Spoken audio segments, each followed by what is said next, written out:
반갑습니다. 왜 웃고만 있어요? 네, 저희 이제 마음을 다해서 우리가 마음을 정돈하고 기도로 또 예배의 자리에 나가는 시간 되길 소망합니다. 여러분, 누가복음에 보면은 예수님께서 무리들에게 세례 요한에 대해서 설명하는 장면이 나옵니다. 이 세례 요한이 어떤 자야라고 설명하는 장면이 나오죠. 그러면서 예수님께서 이 세례 요한 보고 이렇게 말씀하고, 세례 요한에 대해서 이렇게 말씀하고 계세요. 이 세례 요한이 선지자보다 훌륭한 사람이다. 선지자보다 훌륭한 사람이래요. 그리고 여자가 낳은 자 중에 요한보다 큰 자가 없다. 세례 요한이 여자가 낳은 자 중에 가장 큰 자라고 이야기를 하고 있습니다. 예수님께서 왜 이런 말씀하셨을까요? 세례 요한이 정말 키가 커서 거대해서 이런 말씀을 하셨을까요? 그런 게 아닌 것이죠. 여러분, 이 세례 요한은 예수 그리스도의 오심을 예비하는 그 사자고, 구약에서 그 주님을 예언하는 그 마지막 선지자로서 예수님께서 말하시는 그 큰 자는 이 세례 요한 다음에 새로운 시대, 그 신약 시대, 예수 그리스도로 말미암아 그 시대가 열릴 것이기 때문에 이 세례 요한이 여자가 낳은 자 중에 가장 큰 자라고 이야기를 하고 있습니다. 근데 이런 말씀이 있어요. 또 예수님께서 이렇게 말씀하세요. 그러나 하나님 나라에서는 극히 작은 자라도 그보다 크다라고 말씀하세요. 하나님 나라에서는 이 세례 요한이 큰 사람인데 그 세상에서 극히 작고 비천한 사람이 이 세례 요한보다 크다라고 말씀하시는 거죠. 왜 예수님께서 이런 말씀을 하셨을까요? 여러분, 세례 요한이 여자가 낳은 자 중에 가장 크지만 그가 구약의 마지막을 이야기하는 그 선지자로 그가 태어났지만은 그는 예수 그리스도의 길을 예표하는 그 선지자에 불과했었죠. 그가 자신이 예수 그리스도가 아니었습니다. 그렇기 때문에 그 세례 요한보다 큰 자가 예수님이었습니다. 근데 신약 시대에 예수 그리스도를 믿음으로 말미암아 신자가 되는 사람 어떻습니까? 하나님 나라에 거하고 그리스도 가운데 거하죠. 우리가 그 세례 요한보다 큰 예수님으로 말미암아 천국에서 우리가 극히 작은 자라 할지라도 그보다 큰 자가 된다라는 것입니다. 여러분, 세상에서 여러분 작은 자라고 여러 가지 고뇌와 절망과 아니면 열등감에 빠져서 살아가고 계십니까? 기억하시기 바랍니다. 우리 예수님께서 여러분들을 하늘에서, 그 천국에서, 비록 세상에서는 극히 작은 자라고 여긴다 할지라도 그 하늘에서 우리 주님이 보시기에는 그 작은 자라 할지라도 그 누구보다 큰 자로 여겨주시는 분이 우리 예수님이라는 사실, 우리가 오늘 예배를 통해서 우리를 크게 여겨주시는, 낮고 비천한 우리를 높이 세워주시는 그 주님의 은혜를 누리며 나가는 시간 되길 소망합니다. 우리 시간 다 함께 기도하며 나가실까요? 우리 기도하십시다. 하나님, 이 시간 우리를 세워주시고 높여주시고 하나님의 그 영광의 자리로 초대하시는 그 예수 그리스도의 은혜를 우리가 깊이 경험하는 시간 되게 하여 주시옵소서. 성령님, 이 시간 우리의 마음을 밝혀주심으로 말미암아 우리의 믿음의 주여 온전케 하시는 예수 그리스도를 바라보게 하여 주시고, 우리가 비록 세상 가운데서 작은 자로 살아간다 할지라도 우리를 크게 여겨주시는 그 주님으로 말미암아 우리가 담대히 일어설 수 있는 시간 되게 하여 주시옵소서. 우리 함께 주 앞에 기도하며 나가시겠습니다. 기도하시겠습니다.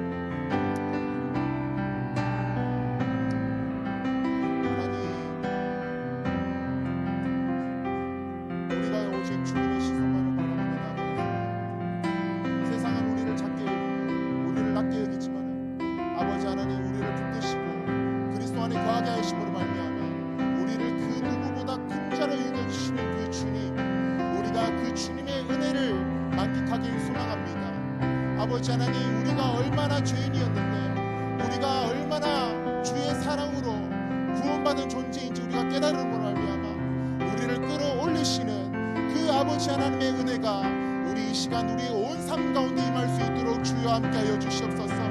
아버지 하나님, 성령님 이 시간 우리 가운데에 충만하게 임하시고 다스려 주시사 돌과 같이 굳어진 우리의 마음을 제하여 주시고 새 마음을 허락하여 주시사 우리 가운데 예배하신 그 주님의 은혜를 우리가 흡족히 받아들일 수 있는 인생 될 수 있도록 하여 주시사 아버지 하나님, 우리가 이 땅 가운데 거하면서도 아버지 하나님 주님을 바라보고 하늘 영광을 더욱더 만끽하며 그 주님과 동행함이 깊어질 수 있는 시간 될 수 있도록 주여 함께하여 주시옵소서. 살아계신 주님, 우리가 예배로 주 앞에 나아갈 때에 우리의 어떠한 능력과 힘과 우리의 노력을 의지할 수 없음을 고백합니다. 이 시간 우리를 세상에서는 작은 자지만 천국에서는 그 누구보다도 큰 자로 여겨주시고 세워주시는 그 주님의 은혜를 우리가 온전히 의지하며 그 주님의 능력을 우리가 바라보며 그 주님의 보좌 가운데서 그 주님과의 친밀함의 교제가 깊어지는 시간 될 수 있도록 주여 우리 한 사람 한 사람을 이끌어 주시옵소서. 감사드리며 살아계신 예수님의 이름으로 기도합니다. 아멘. 우리 다 함께 사도신경으로 우리의 신앙 주께 고백하며 나가도록 하시겠습니다. 전능하사 천지를 만드신 하나님 아버지를 내가 믿사오며 그 외아들 우리 주 예수 그리스도를 믿사오니 이는 성령으로 잉태하사 동정녀 마리아에게 나시고 본디오 빌라도에게 고난을 받으사 십자가에 못 박혀 죽으시고 장사한 지 사흘 만에 죽은 자 가운데서 다시 살아나시며 하늘에 오르사 전능하신 하나님 우편에 앉아 계시다가 저리로서 산자와 죽은 자를 심판하러 오시리라. 성령을 믿사오며 거룩한 공예와 성도가 서로 교통하는 것과 죄를 사하여 주시는 것과 몸이 다시 사는 것과 영원히 사는 것을 믿사옵나이다. 아멘.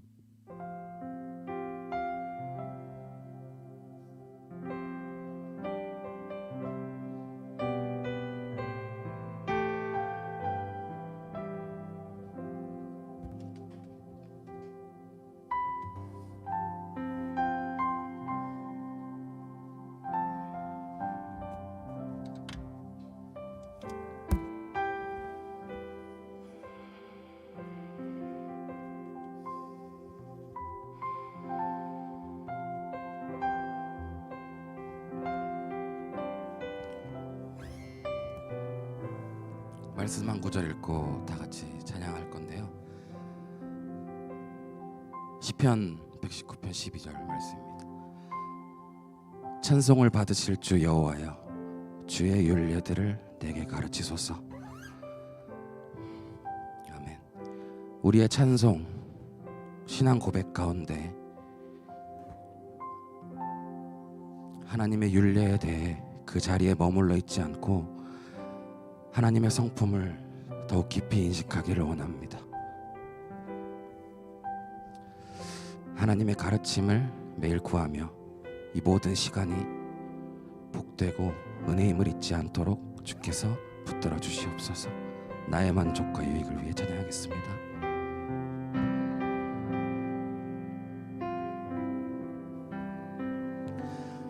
나의 만족과 유익을 위해 가지려 했던 세상 일들 이젠 모두 다 해로 여기고 주님을 위해 다 버리네. 내 안에 가장 귀한 것 주님을 알미라. 모든 것 되시며 의와 기쁨 되신 주 사랑합니다.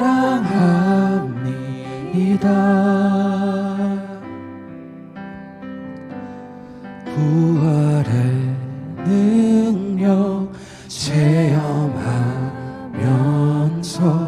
주의 고난에 동참하고 주의 죽으신 본을 받아서 그의 생명에 참여하네.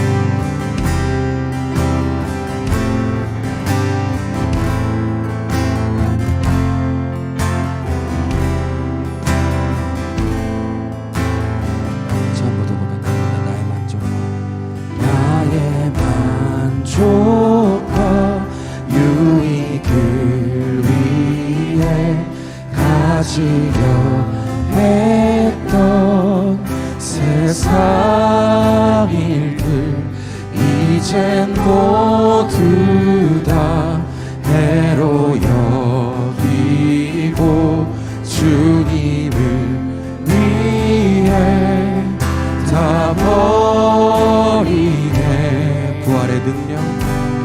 부활의 능력 체험하면서 주의 고난에 동참하고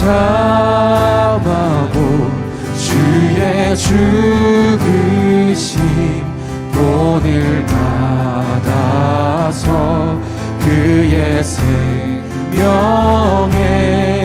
참여하네. 내 안에 가장 귀한 것 주님을 알미라. 모든 것 되시며 의와 기쁨 되신 주 사랑합니다.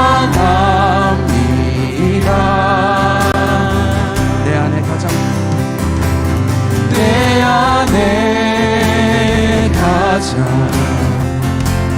귀한 것 주님을 알미라.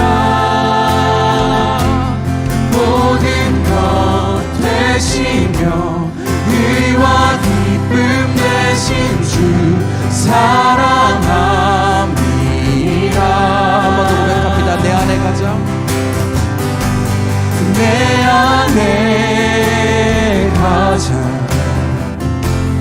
귀한 것 주님을 알미라. 모든 것 되시며 의와 기쁨 되신 주 사랑합니다.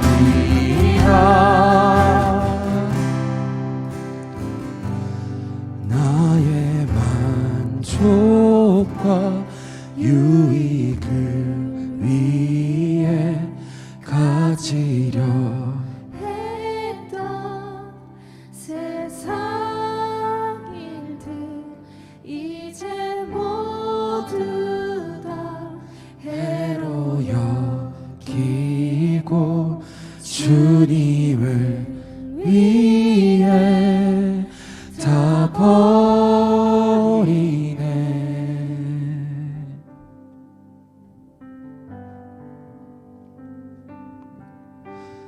내게 있는 향유옥합 주께 가져와 그 발 위에 이 맞추고 깨뜨립니다. 내게 있는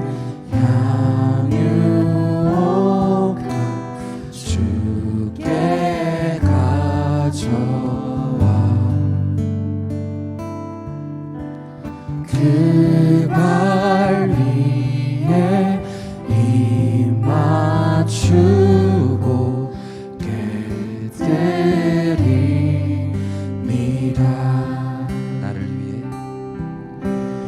나를 위해 험한 산길 오르신 그 발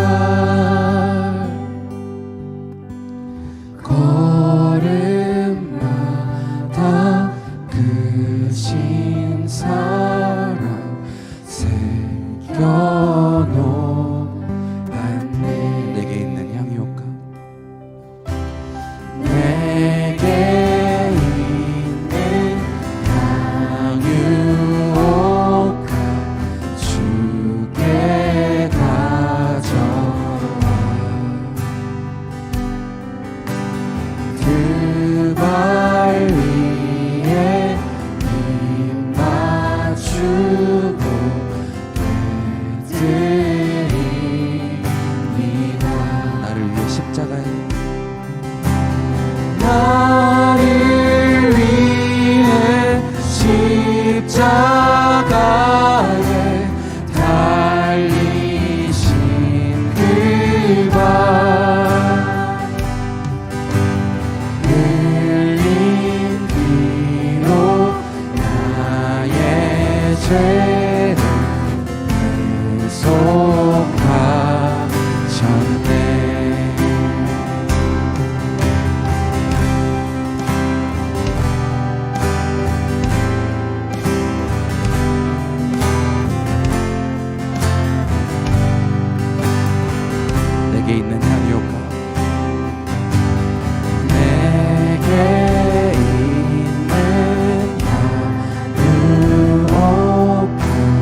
땅 위에 주님 다시 이 땅 위에 임하실 그때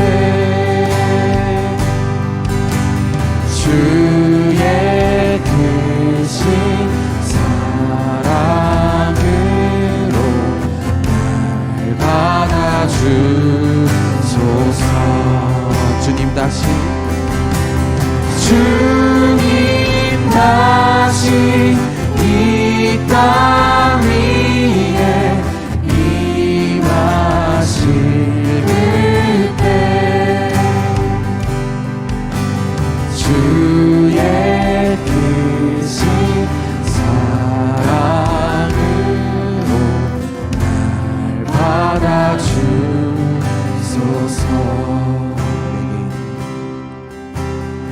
내게 있는 양육 목값 주께 가져 그 발 위에 입 맞추고 깨뜨립니다. 그 발 위에 입 맞추고 깨뜨립니다.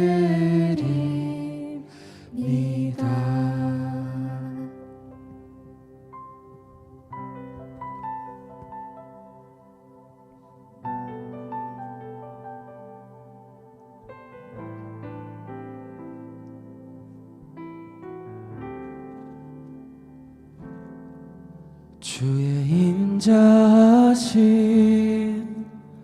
그 사랑이 내 생명보다 나으며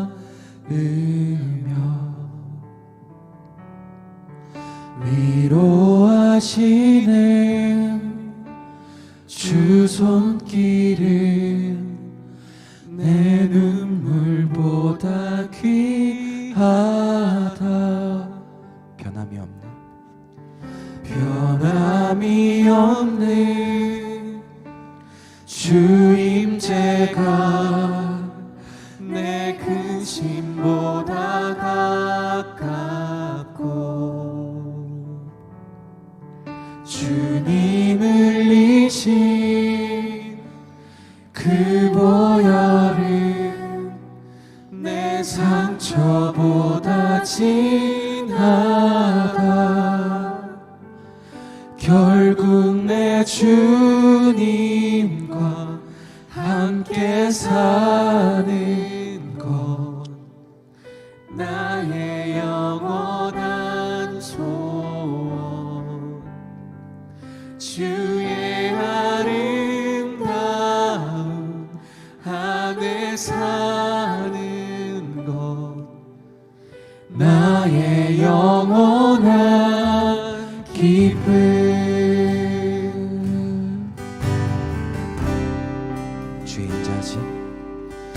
주의 인자하신 그 사랑이 내 생명보다 나으며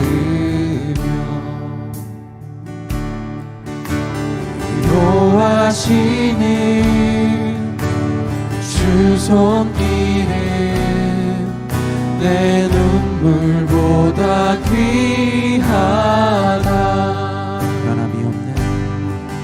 변함이 없는 주 임재가 내 근심보다 가깝고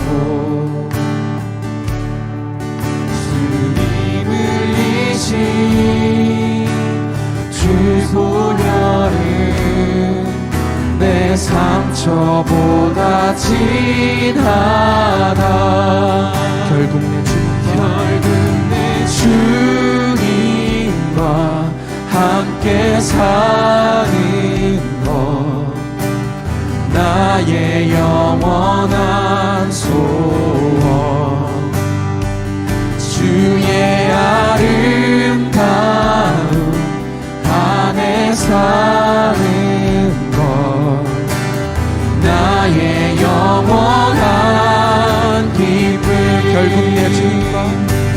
결국 내 주님과 함께 사는 것 나의 영원한 소원 주의 아름다움 안에 사는 것 나의 영원한 기쁨 목소리 높여 찬양합니다. 주의 인자 주의 인자하신 그 사랑이 내 생명보다 나으며 위로하시는 주 손길은 내 눈물보다 귀하다 변함이 없는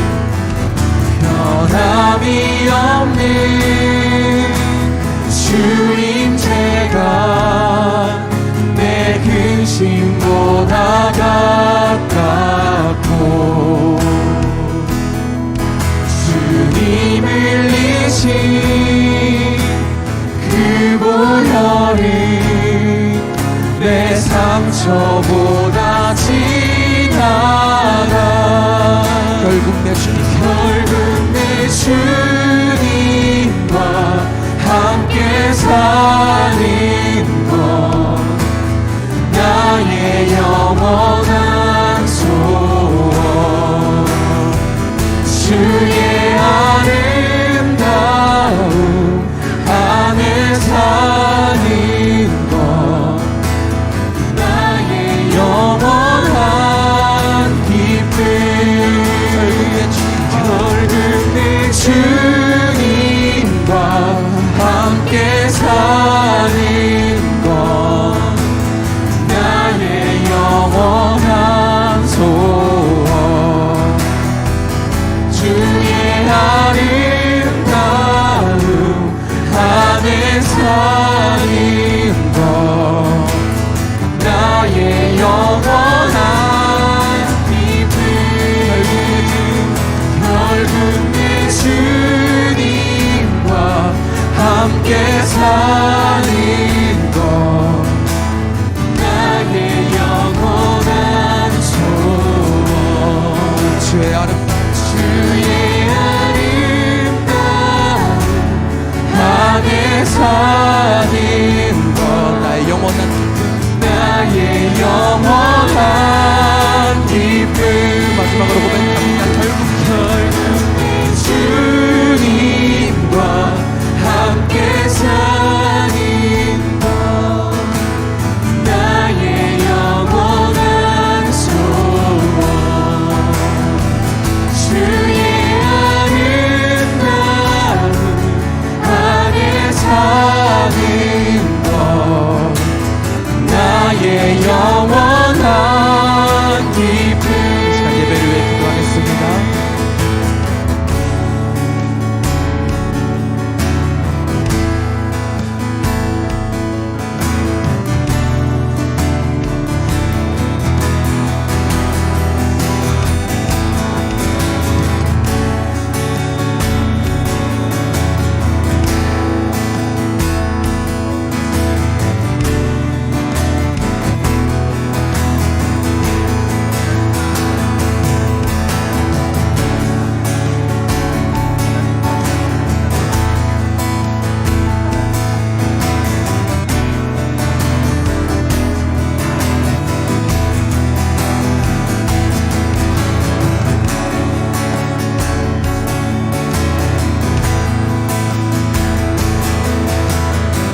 사랑이 많으신 하나님, 오늘 이 주일 우리가 은혜를 구하며 주를 바라보게 하시고 은혜의 보좌 앞에 담대하게 나올 수 있게 하심에 감사합니다.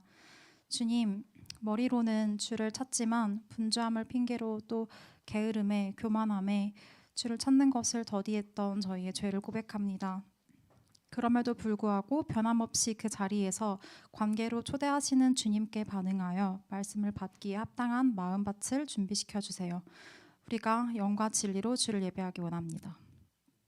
혹 이 자리 가운데 탄식하는 마음으로 넘어져 일어나지 못하는 영혼이 있다면 이 예배 가운데 주님이 주시는 위로로 평안을 더하여 주세요. 마실 물을 기르러 온 여인에게 근본적인 문제를 물으시며 마르지 않는 샘물을 허락하신 주님을 경험할 수 있게 도와주세요. 영원한 위로를 붙들어라 라는 설교 말씀을 통해 세상의 것을 움켜쥔 손과 머리로만 주를 아는 지식을 다 내려놓고 주가 주 되심으로 내 모든 문제가 사라지는 그러한 경험을 하기 원합니다. 심령이 가난한 자는 복이 있나니 천국이 그들의 것이미요 애통하는 자는 복이 있나니 그들이 위로를 받을 것임이라고 말씀하신 것을 기억하고 경험하기 원합니다. 우리에겐 어떠한 지혜도 사랑도 없기에 애통한 마음으로 주님께 솔직하게 구했을 때에 주께서 조명하시는 그곳에 우리도 시선을 맞추고 담대함으로 순종하는 마음을 허락하여 주세요. 주를 닮기 애쓰는 자들을 긍휼히 여겨주실 당신을 기대하며 이 모든 말씀 살아계신 우리 주 예수 그리스도의 이름으로 기도드렸습니다.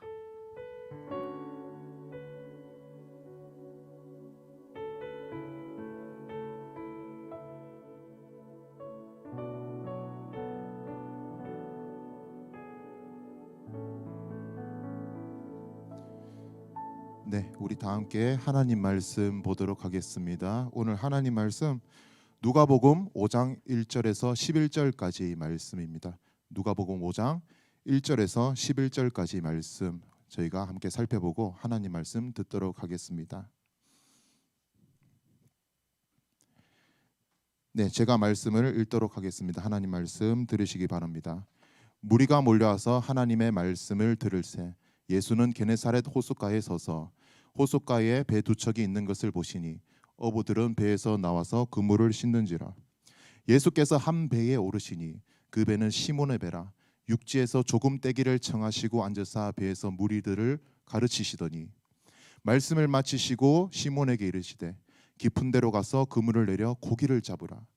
시몬이 대답하여 이르되 선생님 우리들이 밤이 새도록 수고하였으되 잡은 것이 없지만은 말씀에 의지하여 내가 그물을 내리리이다 하고 그렇게 하니 고기가 잡은 것이 심이 많아 그물이 찢어지는지라. 이에 다른 배에 있는 동무들에게 손짓하여 와서 도와달라 하니 그들이 와서 두 배의 체험에 잠기게 되었더라. 시몬 베드로가 이를 보고 예수의 무릎 앞에 엎드려 이르되 주여 나를 떠나소서 나는 죄인이로소이다 하니 이는 자기 및 자기와 함께 있는 모든 사람이 고기 잡힌 것으로 말미암아 놀라고 세베대의 아들로서 시몬의 동업자인 야고보와 요한도 놀랐음이라.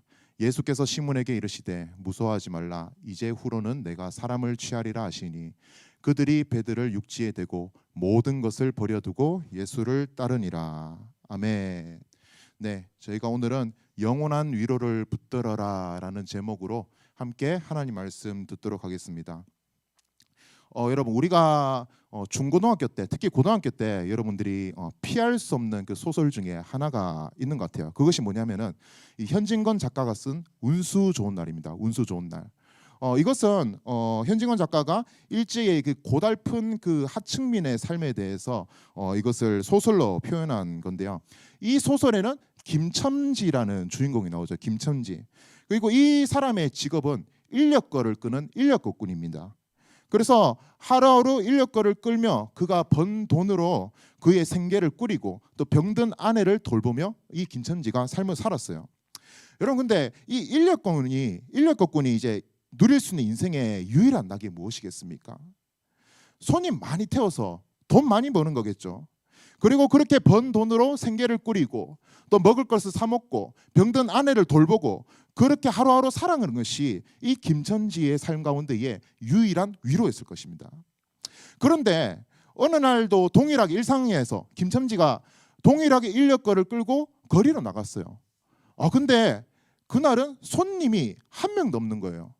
그 종일 돌아다니다가 허타망친 거죠. 돈을 한 푼도 못 번 거죠. 그게 연속되는 게 8일이었어요. 그래서 하루하루 번 돈이 그에게 유일한 위로가 되는데 8일 동안 전혀 위로를 얻지 못한 상태에 이르게 됩니다. 근데 어느 날 비가 와요. 여느 때처럼 인력거를 끌고 나갔어요. 근데 그날은 대박인 거예요. 오전부터 콜이 2개나 잡혔어요. 그리고 오후에는 무진장 많은 손님들이 자기 그 인력거를 타게 됩니다.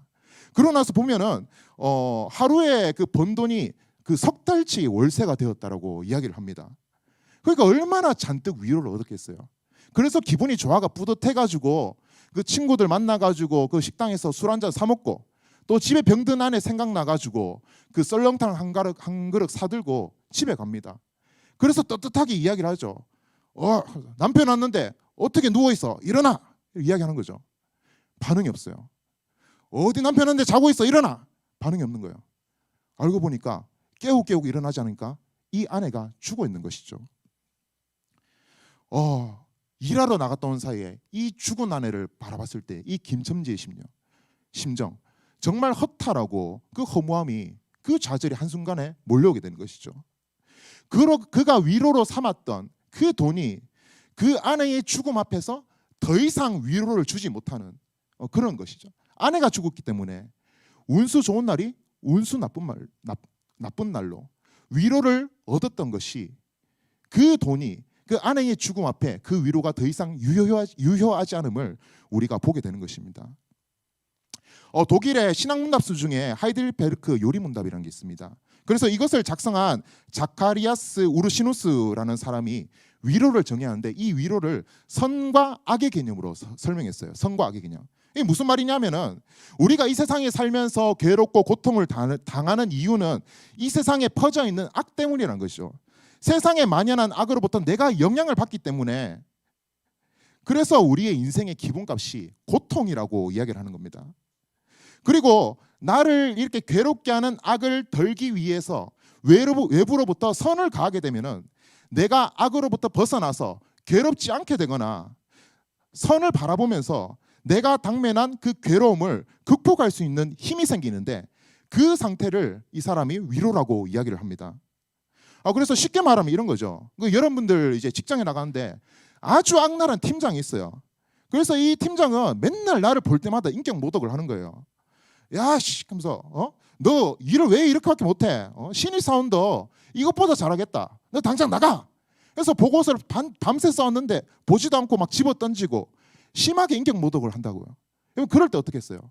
우리의 마음이 피폐해지게 됩니다. 마음이 무너지고 상처를 받게 되죠. 악의 영향으로부터 내가 고통받고 괴로움을 당하게 되는 것이에요. 그런데 그때 천사 같은 나의 사수가 갑자기 찾아와요. 그리고 나에게 위로를 하면서 선을 가해 주는 거죠. 야, 괜찮아. 저 팀장 성격 알잖아. 저러니까 결혼 못하지. 뭐 이렇게 계속 위로를 해주고 다른 사람도 다 그렇게 생각해. 괜찮아. 힘내자. 이렇게 위로를 해줍니다. 그때 여러분 그 마음이 어떻겠습니까? 피폐해진 그 마음이 다시금 회복되게 됩니다. 다시 일을 할 수 있는 힘을 얻게 되는 것이죠. 그 선을 비춰서 악을 덜어버릴 때 내 마음이 평안해진다. 그 상태를 위로라고 이야기를 하는 것입니다. 근데 이 하이델베르크 요리문답을 쓴 우르시누스는 위로를 이야기하며 이렇게 또 이야기를 하고 있어요. 우리를 위롭게 하는 선은 그것과 대비되는 그 악보다 훨씬 더 크고 확실해야 된다. 그리고 그 선이 어느 정도의 그 확실한 선이어야 되면은 최고선, 가장 월등한 위대한 선, 이것이 아니고서는 그 어떠한 선으로도 우리가 영원한 위로를 얻을 수 없다라고 이야기를 하는 겁니다. 최고선이 우리에게 비춰줘야만 영원한 위로를 우리가 얻으며 누리며 살아갈 수 있다라고 이야기를 하는 것이죠. 마치 아까 말씀드린 김첨지가 석 달치 그 월세를 벌어왔는데 그의 아내의 죽음 앞에서 그 많은 돈이 더 이상 그에게 위로가 되지 않았던 것처럼 직장에서 누군가의 말을 듣고 위로받고 회복되어서 다음날 다시금 출근했는데 여전히 저 나쁜 팀장이 나에게 욕설을 퍼붓고 인격 모독을 하게 될 때에 다시 마음이 상하게 되고 그러면은 그 전에 위로가 유효하지 않죠. 다시금 우리는 위로를 받고 그 마음을 치유를 받아야 된다는 것이죠. 어설픈 선으로는 일시적인 위로는 얻을 수는 있지만은 영원한 위로를 얻을 수가 없다라는 이야기입니다. 왜 그렇습니까? 내가 위로를 얻는 선보다 더 큰 악이 나의 삶 가운데 찾아오게 될 때에 그 선은 위로를 줄 수 있는 영향력을 발휘하지 못하기 때문이죠. 그래서 우리는 위로를 얻을 때에 최고선을 통해서 영원한 위로를 얻어야 되는 것이에요. 그러면 영원한 위로를 얻기 위한 최고선이 무엇이냐? 예전부터 수많은 철학자들이 이 최고선이 무엇인지에 대해서 찾고자 많은 노력을 했습니다. 그래서 에피크로스 학파는 쾌락을 최고선으로 여기며 그 쾌락을 통해서 영원한 위로를 얻으려고 했고, 스토아 학파는 더 깊숙한 플라톤 학파는 그 지식, 어떤 관념을 최고선으로 여기며 그것을 통해서 영원한 위로를 얻고자 했어요. 근데 여러분, 우리가 철학자가 아니더라도 우리 일상에서 생활하는 그 많은 사람들이 각기 저마다의 어떠한 것을 최고선으로 붙들며 그것을 위로로 여기며 살아가고 있습니다. 대표적으로 뭐가 있을까요? 부, 권력, 명예, 이런 것이 있겠죠. 내가 죽어라 학교에서 열심히 공부하는 이유가 뭡니까? 좋은 회사 가려고, 가서 뭐 하려고? 돈 많이 벌려고, 그 돈으로 나의 삶 가운데 영원한 위로를 삼으려고 하는 것이죠. 여러분, 회사에서 왜 죽으라고 일합니까? 내가 승진해가지고 그래가지고 어떠한 그 권력을 얻게 되면은 내 밑에 부하 직원들을 컨트롤하고, 아니면 그럴싸하게 명함 하나 파가지고 나의 명성을 떨치려고, 그것을 통해서 내가 이것을 최고선으로 여기고 이것으로 영원한 위로를 얻으려고 착각한다는 것이죠. 그런데 여러분, 우리가 생각해 보십시다. 우리가 그렇게 알고 있는 그 부, 권력, 명예가 과연 최고선이 될까요? 영원한 위로를 이것으로부터 얻을 수가 있을까요? 그렇지 않다는 거죠. 왜 많은 재벌들과 그 정치인들이 자기들의 그 권력의 그 야욕에 목말라 있습니까? 왜 그 번 돈에 대해서 부족함을 느끼고 투기와 불법을 저지르고 그것도 모자라가 극단적인 경우에 자살을 하게 됩니까? 또 연예인들은 우리가 보기에 그렇게 괜찮은 삶을 삶에도 불구하고 왜 그것에서 만족하지 못해서 우울감에 빠지고 마약을 하고 그런 삶을 살게 될까요? 그 우리가 여기는 부와 권력과 명예가 최고선, 영원한 위로가 되지 않기 때문에 또 다른 위로를 얻기 위해서 방황하고 있다는 것이죠. 따라서 우리는 최고선을 찾되 하나님께서 말씀하시고 성경이 이야기하는 최고선을 찾고 그것으로 말미암아 진정한 위로를 누리는 삶을 살아가야 된다는 것입니다. 그래서 하이델베르크 요리문답 1문의 질문이 이것이에요. 사나 죽으나 그대의 유일한 위로는 무엇입니까? 라고 질문하고 있습니다. 당신이 사나 죽으나 당신이 누릴 수 있는 유일한 위로가 무엇이냐? 그것의 답은 바로 예수 그리스도다라고 이야기를 하고 있습니다. 예수 그리스도. 세상의 죄악에 빠져서 고통당하고 있는 내가 최고선 대신 예수 그리스도께 붙들려 그분께 속해 있을 때에 그 인생이 비록 고난의 현실 속에 있다 할지라도 최고선 대신 예수 그리스도로 말미암아 영원한 위로를 얻을 수 있다라고 오르시누스가 이야기를 하고 있는 것입니다. 오늘 본문 말씀에 베드로 또한 동일합니다. 베드로의 원래 직업이 무엇입니까? 어부죠. 어부. 그러면 이 어부의 유일한 위로는 무엇일까요? 그냥 하루하루 물고기 잡아가지고 그것이 위로가 되겠죠. 잡은 물고기로 밥도 해먹고 그거 팔아가지고 직원도 월급 주고 또 가족들 먹여 살리고 그것이 위로가 된다는 것이죠. 그런데 오늘 본문을 보니까 이 베드로는 그 물고기를 잡아서 위로를 얻어야 되는데 위로를 전혀 얻지 못하고 있습니다. 왜 그러냐면은 밤새 물고기를 잡으러 바다에 나갔는데 물고기를 한 마리도 못 잡았네. 그 땡전 한 푼도 못 버는 운수 나쁜 날을 맞이하여 했기 때문입니다. 그래서 그가 힘이 푹 빠진 채로 그러니까 밤새고 이렇게 그물을 정리하고 있는데 이 베드로가 보니까 오늘따라 더 재수없는 날인 것 같아요. 왜 그러냐면은 오늘따라 너무 시끄럽고 복잡한 거예요. 그래서 예수라는 사람이 이 베드로가 있는 게네사렛 이 호숫가에 왔는데 이분의 말씀을 듣기 위해서 그 무리들이 와글와글거려요. 그래서 그 수많은 인파들 때문에 가뜩이나 기분 안 좋은데 더 성가신 상황을 직면하고 있습니다. 근데 그보다 더한 게 있어요. 갑자기 예수라는 사람이 베드로에게 자기에게 찾아와요. 그 호숫가에 있는 수많은 배들을 놔두고 유독 자기 배에 올라타겠다고 말씀합니다. 소문으로는 이게 하나님의 아들이라고 메시아라고 하고 그래서 괜히 거절하고 짜증냈다가 큰일 나겠다 싶어가지고 베드로는 이 마지 못해서 예수님을 배에 태우고 호숫가로 조금 나가게 되죠. 그것에서 예수님은 무리들을 향하여 무리들을 가르치기 시작합니다. 여러분, 근데 우리가 이곳에서 주목해야 될 점이 하나 있습니다. 예수님께서 왜 베드로에게 다가가셨나? 왜 베드로의 배에 올라가셔서 무리들을 가르치셨나? 바로 예수님은 베드로에게 예수님 자신이 영원한 위로가 되심을 알려주기 위해서, 그리고 그것이 오늘 이 말씀을 듣는 우리에게도 예수님 자신이 영원한 위로가 되심을 알려주기 위해서 그런 것입니다. 어떻게 해서 예수님께서 우리의 삶 가운데에 영원한 위로가 될 수가 있을까요? 먼저 예수님께서 우리 삶 가운데 찾아오시기 때문입니다. 그 주님께서 우리 삶 가운데 먼저 찾아오시는 분이기 때문이에요. 오늘 말씀 보면은 예수님께서 베드로의 삶 가운데 점점점 가까이 다가오시는 모습을 우리가 볼 수가 있어요. 베드로와 예수님의 첫 만남은 누가복음 4장 38절에 나와 있어요. 저희 누가복음 4장 38에서 39절 말씀 다 함께 합독하도록 하겠습니다. 시작. 예수께서 일어나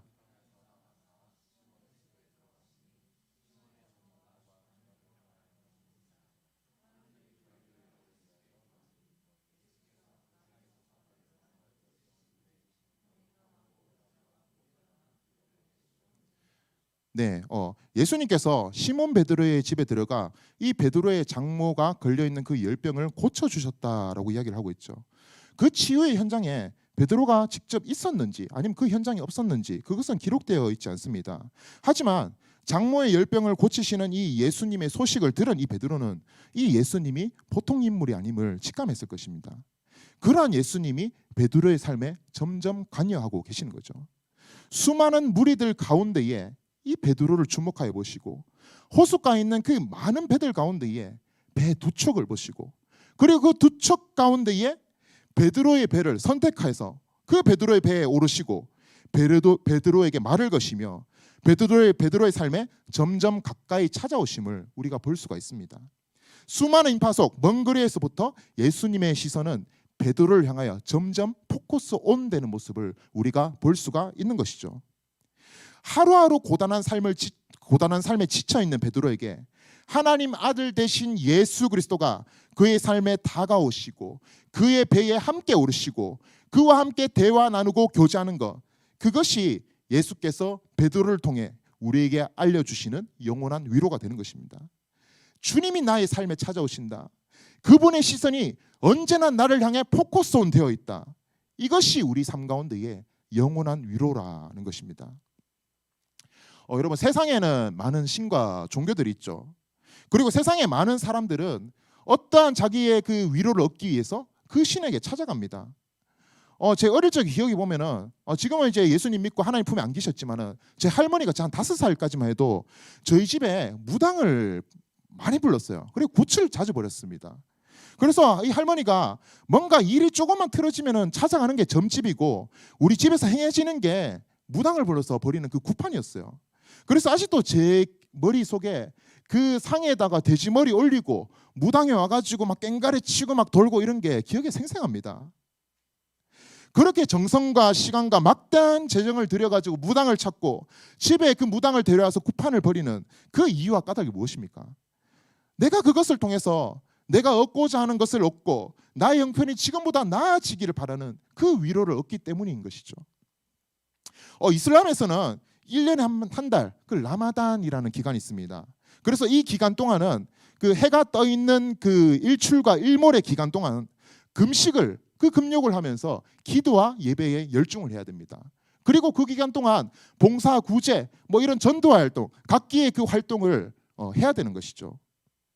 근데 그들이 그렇게 라마단 기간에 목숨을 걸고 지키는 그 이유가 뭔지 아십니까? 자기들이 그 라마단 기간을 지키는 그 종교적인 열심을 통해서 자기들이 믿고 있는 신, 그 알라 신과 더욱더 가까워진다고 믿기 때문이죠.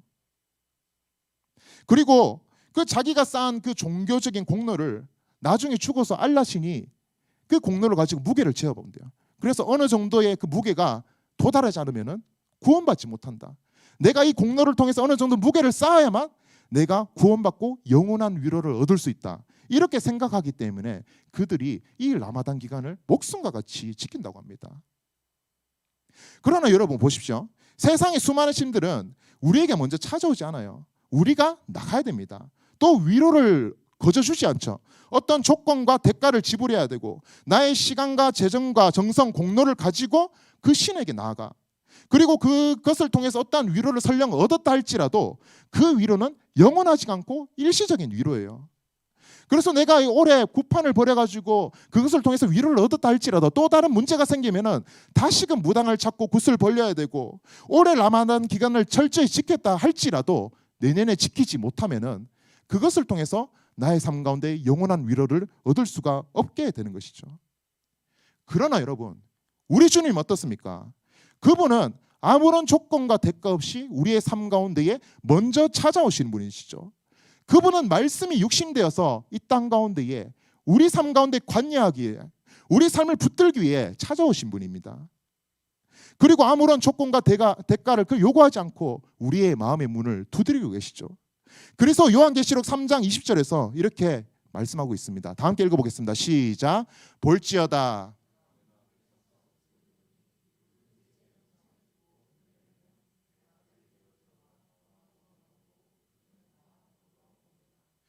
우리 삶 가운데 찾아오신 그 주님께서 저와 여러분들의 그 마음 밖에서 그 마음의 문을 두드리고 계시는 거예요. 그러면 우리가 해야 할 일이 무엇이겠습니까? 닫혀진 우리의 마음을 열고 우리의 마음 가운데에 주님을 영접하고 그 영접한 그 주님과 함께 더불어 먹고 마시는 그 교제와 친밀함을 누리는 것. 베드로의 삶에 찾아오셔서 베드로와 함께 배에 오른 예수님이 동일하게 오늘날 살아가는 우리 인생의 배에 함께 올라탈 수 있도록 기꺼이 주님을 영접하는 것, 그로 말미암아 주님이 우리 삶 가운데 함께 있다는 것이 우리에게 영원한 위로가 된다라는 것입니다. 우리가 이것부터 돌이켜 점검해 봐야 되는 것이죠. 주님께서는 우리 삶 가운데 영원한 위로를 주기 위해서 우리의 인생 가운데 점점 가까이 찾아오고 계시는데 우리의 마음의 문을 두드리고 계시는데 우리 인생의 배에 함께 올라타기를 원하고 계시는데 혹시나 우리 인생에 나의 삶에 찾아오시는 그 주님을, 그 다가오시는 주님을 우리가 꺼려하고 있지 않았는지 우리는 점검해 봐야 되는 것이죠. 아, 주님 이 정도 거리면 돼요. 너무 가까이 오면 부담스러워요. 아, 이 정도면 됐어요. 오지 마세요. 아, 주님 이 정도 찾아오셨으면 돼요. 근데 내 배에는 절대로 타면 안 됩니다. 그냥 주님은 육지에서, 나는 배 위에서 이렇게 만납시다. 주님 구원만 주셨으면 됩니다. 내 인생에 관여하지 마십시오. 세상에 한 발, 예수님께 한 발, 세상의 적당한 위로와 주님께서 주시는 그 적당한 위로를 그 위로에 만족하는 그러한 저와 여러분들의 그 삶의 모습이 혹시나 있지 않는지 우리가 되돌아봐야 된다는 것입니다. 사랑하는 여러분, 여러분들의 마음의 문을 두드리고 계시는 그 예수님, 그 주님을 여러분들 삶의 중심으로 초청하고 모시기 바랍니다. 여러분들 인생의 배에 올라타시려는 그 예수님께 여러분들의 배를 기꺼이 내어드리고 여러분들 인생 가운데에 주님과의 그 동행함이 지속되는 그로 말미암아 그 주님으로 비롯되는 영원한 위로를 누리는 저와 여러분 되시기를 주님의 이름으로 간절히 소망합니다. 예수님께서 우리의 삶 가운데 영원한 위로가 되시는 두 번째 이유는 그분이 우리의 죄를 깨닫게 하시고 우리의 죄를 용서하시는 분이기 때문입니다. 우리의 죄를 드러내시고 그 가운데 죄 용서를 허락하시는 분이기 때문입니다. 본문에서 예수님께서는 무리들에게 말씀을 마치시고 베드로에게 말씀하시죠.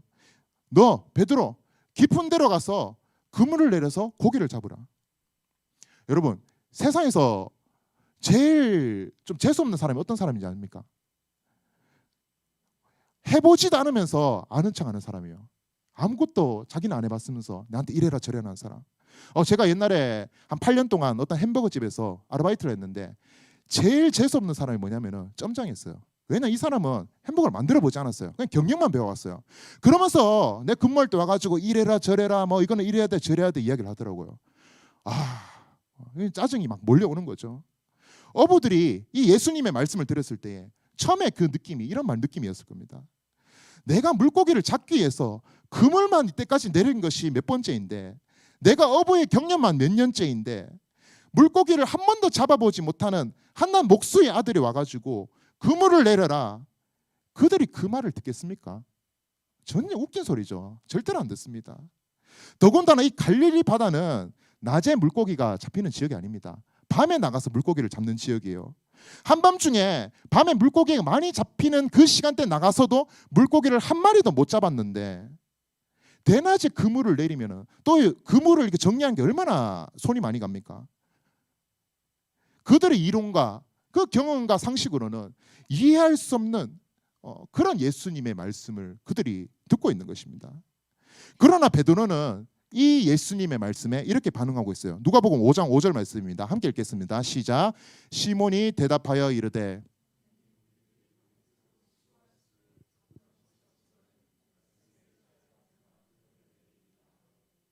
네, 이 베드로는 예수님의 말씀에 의지하여서 그물을 내리기로 결정합니다. 이 베드로가 보니 자기의 장모의 열병을 고치시고 무리들을 가르치시는 이 말씀을 뒤에서 들었는데 이 말씀이 권위 있게 들린 거예요. 그래서 예수님이 범상치 않은 분임을 인지한 이 베드로는 자기의 경험과 상식으로 비록 이해가 되지 않지만은 그럼에도 불구하고 이 주님의 말씀에 의지하여 그물을 바다에 내리는 이 수고를 하기로 결정을 하는 것입니다. 그 결과 어떻습니까? 물고기가 가득 잡히는 기적이 일어나게 되죠. 얼마나 물고기가 많이 잡혔는지 그물이 찢어졌어요. 그리고 이 물고기를 채우는데 자기 배에 채울 수 없다 보니까 다른 배까지 불러와가 물고기를 채워서 2배의 물고기를 가득 채웠다라고 성경은 기록하고 있습니다. 이제껏 경험해보지 못한 그 위로를 오늘 이 한 시간 얼마 되지 않는 시간을 통해서 평생 동안의 그 위로를 이 베드로가 한순간에 경험하게 된 것이죠. 근데 여러분, 이 기적을 경험한 베드로의 반응이 무엇인지 아십니까? 그는 자기가 얻은 이 위로를 보며 기뻐하고 만족해야 하는데 그러지 않고 오히려 애통하고 있는 모습을 보이고 있습니다. 우리 5장 8절 말씀 다 함께 읽어보도록 하겠습니다. 시작. 시몬 베드로가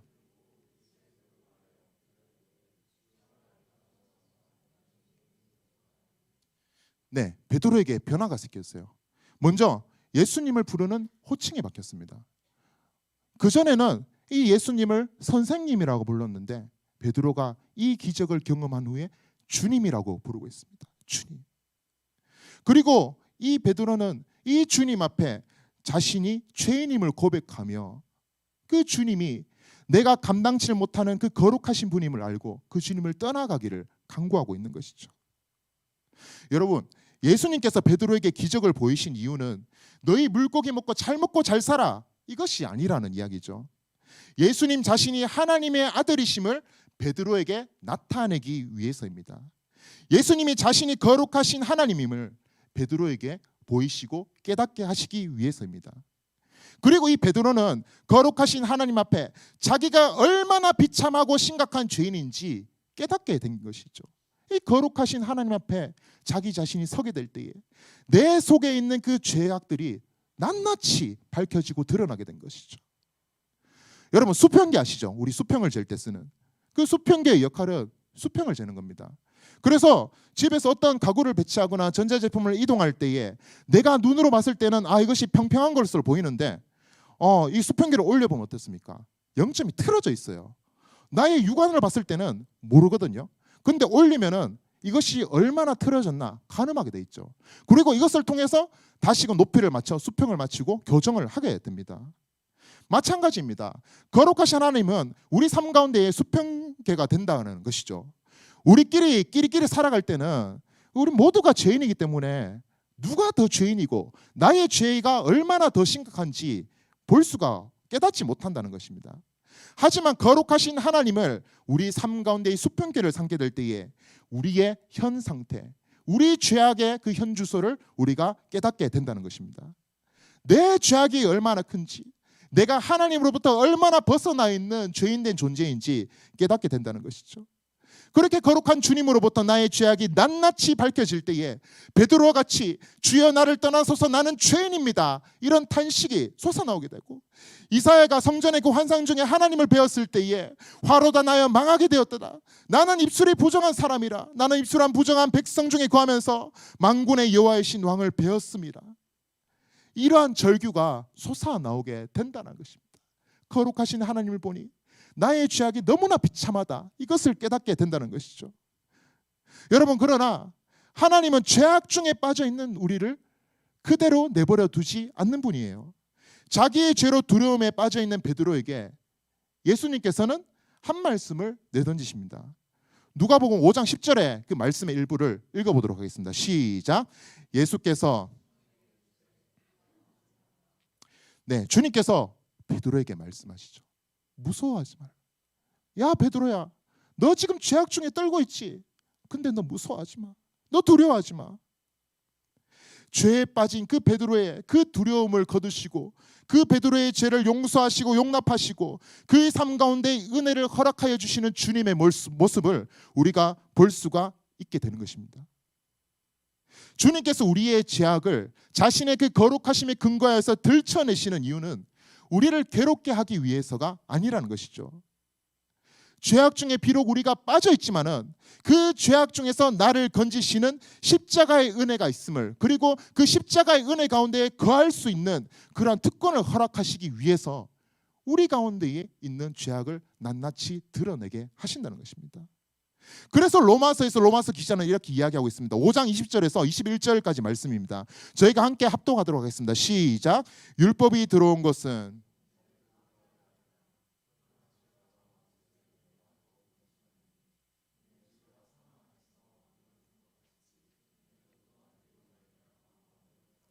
우리 주 예수 그리스도로 말미암아 영생에 이르게 하려 함이라. 죄가 더한 곳에 은혜가 더욱 넘친다. 왜 그럴까? 우리가 죄를 깨달을 때에 그로 말미암아 우리는 구원을 얻고자 하는 그 열망을 가지게 되고, 그 열망을 통하여서 우리 가운데에 계시된 그 십자가를 바라보고 그 십자가를 붙들고 그 주님의 그 품 안에 거하며 그 주님께서 주시는 그러한 안식과 평안과 그 위로함을 얻을 수가 있게 되는 것입니다. 이것이 주님께서 우리에게 주시는 영원한 위로라는 것입니다. 나의 비참한 죄된 현실에서 벗어날 수 있는 은혜를 주시는 것, 이것이 우리의 삶 가운데에 참된 위로, 영원한 위로라는 것입니다. 여러분, 그러면 우리가 이 위로를 누리며 우리가 살아가기 위해서는 어떻게 해야 되는가? 먼저 거룩하신 하나님을 우리가 바라보며 살아가야 됩니다. 우리가 이 위로를 얻기 위해서는 먼저 되어야 될 그 전제 조건이 거룩하신 하나님을 우리가 바라보며 살아가야 되는 것이에요. 그래서 마틴 로이드 존스 목사님께서 이렇게 말씀하신 게 있더라고요. 하나님의 거룩하심에 대한 진정한 의식을 갖지 않은 한 죄에 대한 지식을 가질 수 없다. 그리고 하나님의 거룩하심은 대속의 절대적 필요성을 우리에게 보여준다. 우리가 거룩하신 하나님을 인식하는 영적인 감각을 우리가 가져야 된다라고 이야기를 하고 있는 것이죠. 우리의 영혼이 하나님 앞에 더욱더 민감하게 깨어 있어야 된다라고 이야기를 하는 겁니다. 그럴 때 우리가 죄에 대해서 민감하게 반응할 수 있고, 매일매일 우리가 죄에서 돌이켜 우리가 십자가를 붙들고 그리스도와 연합함으로 말미암아 영원한 위로와 안식을 얻으며 그러한 주님이 주시는 그 은혜를 누리는 삶을 살아갈 수가 있기 때문인 것입니다. 여러분, 왜 많은 그리스도인들이 예수를 믿는다 하면서도 부와 권력과 명예와 같은 그 일시적인 위로에 만족하는 삶을 살고 있습니까? 다 간단한 거죠. 내가 죄에 대한 감각이 없기 때문에 죄에서 건지시는 그 하나님의 은혜, 그 십자가에 대한 필요성을 깨닫지 못하고 그 필요성의 중요성에 대해서 인식하지 못하기 때문에, 그리고 궁극적으로 거룩하신 하나님을 인식하고 바라보는 영적인 감각과 시야가 무뎌졌기 때문에, 그래서 예수를 믿는다 하지만은 여전히 세상이 주는 그 위로만을 찾고 돌아다니는 그런 삶을 살아가고 있는 것입니다. 사랑하는 여러분, 우리가 이에서부터 돌이켜야 된다는 것이죠. 우리의 영적인 감각을 더욱더 날카롭게 만들기를 힘쓰시고 노력하시기 바랍니다. 거룩하신 하나님을 바라보는 시야가 우리 가운데 더욱더 밝혀지기를, 그것에 여러분 더욱더 집중하시기 바랍니다. 우리 안에 있는 그 피로와 나태와 방탕, 그 모든 육체적인 그 연약함을 주님 앞에 굴복시키고 성령을 의지하고 기도하기를 힘쓰고, 그로 말미암아 우리 영혼이 더욱더 깨어나고 말씀에 기록된 거룩하신 하나님이 어떠한 분이신지 우리가 더욱더 알기를 힘써야 된다는 것입니다. 그럴 때 우리가 영원한 위로 안에 거할 수 있는 삶을 지속적으로 살아갈 수 있다라는 것입니다. 오늘 본문 말씀 보면은 주님께서 이 베드로에게 무엇인가를 요구하시는 장면을 우리가 볼 수가 있습니다. 5장 10절 말씀, 저희 하반절 말씀 다시 한번 다 함께 읽어보도록 하겠습니다. 시작.